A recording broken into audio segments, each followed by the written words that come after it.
Film festival എന്ന് പറഞ്ഞു കഴിഞ്ഞാൽ നമ്മൾ സിനിമാ പ്രേമികൾക്കൊക്കെ എന്താ പറയുക ഒരു ഭയങ്കര ഒരു ആവേശമാണ്. അപ്പോൾ ഇപ്പോൾ IFFK IFFI രണ്ടും ആരംഭിക്കാൻ പോവുകയാണ്.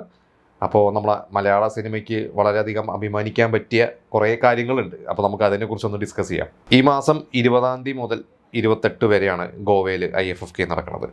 അപ്പോൾ ഇതിൽ നമ്മുടെ മലയാള സിനിമയ്ക്ക് സന്തോഷിക്കാനുള്ള വക എന്ന് പറഞ്ഞു കഴിഞ്ഞാൽ പ്രധാനമായിട്ട് സർക്കീറ്റ് എന്ന് പറയുന്ന സിനിമ, ആസിഫ് അലി അഭിനയിച്ച സിനിമ, നമുക്കറിയാം ഈ വർഷം തിയേറ്ററിൽ ഇറങ്ങി അത്യാവശ്യം നല്ലൊരു അഭിപ്രായമൊക്കെ കിട്ടിയ ഒരു സിനിമയായിരുന്നു.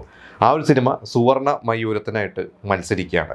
പിന്നെ ഇത് ഇപ്പോൾ മറ്റൊരു കാര്യം എന്താണെന്ന് വെച്ച് കഴിഞ്ഞാൽ നമ്മുടെ തുടരും എന്ന് പറയുന്ന സിനിമ, അതുപോലെ തന്നെ ARM എന്ന് പറയുന്ന സിനിമ, പിന്നെ ഈ സർക്കീറ്റ്, ഇതൊക്കെ ഇന്ത്യൻ പനോരമയിൽ പ്രദർശിപ്പിക്കുന്നുണ്ട് എന്നാണ് പറയുന്നത്. പിന്നെ ARMൻ്റെ ഡയറക്ടർ നമുക്കറിയാം, അദ്ദേഹത്തിൻ്റെ ഫസ്റ്റ് സിനിമയായിരുന്നു. അപ്പോൾ നവാഗത സംവിധായകനുള്ള ആ ഒരു മത്സര വിഭാഗത്തിലേക്കാണ് ARM ഇപ്രാവശ്യം മത്സരിക്കുന്നത്.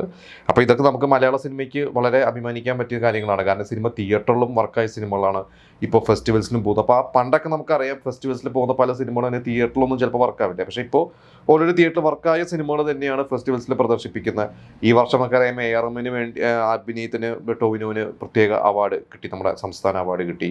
കിഷ്കിന്ധകാണ്ഡം എന്ന് പറഞ്ഞ സിനിമയ്ക്ക് ആസിഫിന് കിട്ടി. അപ്പോൾ ആസിഫിനും ടോവിനോയ്ക്കൊക്കെ ഇപ്പോൾ ഒരു എന്താ പറയുക നല്ലൊരു സമയം തന്നെയാണ്.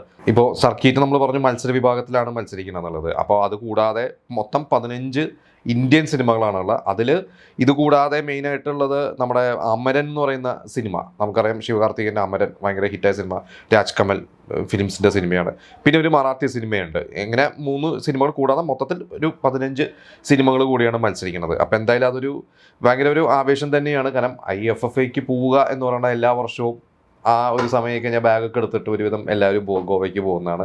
അപ്പോൾ അത് ഭയങ്കര ഇപ്രാവശ്യം നമുക്ക് നോക്കാം മലയാള സിനിമയ്ക്ക് നമ്മൾ ഈ പ്രതീക്ഷിക്കുന്ന പോലെ പ്രതീക്ഷകളുണ്ട്. പ്രതീക്ഷിക്കുന്ന പോലെ എത്ര അപ്രിസിയേഷൻസ് കിട്ടുമെന്നുള്ളത് നമുക്ക് നോക്കാം. പിന്നെ ഇതിൻ്റെ വേറൊരു പ്രത്യേകത എന്ന് വെച്ചാൽ രജനീകാന്തിനെ ആദരിക്കുന്നു എന്ന് പറയുന്നത്. നമുക്കറിയാം രജനീകാന്ത് 50 വർഷമായി, 75-ലാണ് സിനിമയിൽ വരുന്നത്. അപ്പോൾ 50 വർഷം സിനിമയിൽ പൂർത്തിയാക്കുന്ന രജനീകാന്തിനെ ആദരിക്കുന്ന ഒരു ചടങ്ങ് കൂടിയാണ്. അപ്പോൾ നല്ലൊരു കളർഫുൾ ആയിരിക്കും ഇപ്രാവശ്യത്തെ IFFK എന്ന് തന്നെയാണ് തോന്നുന്നത്.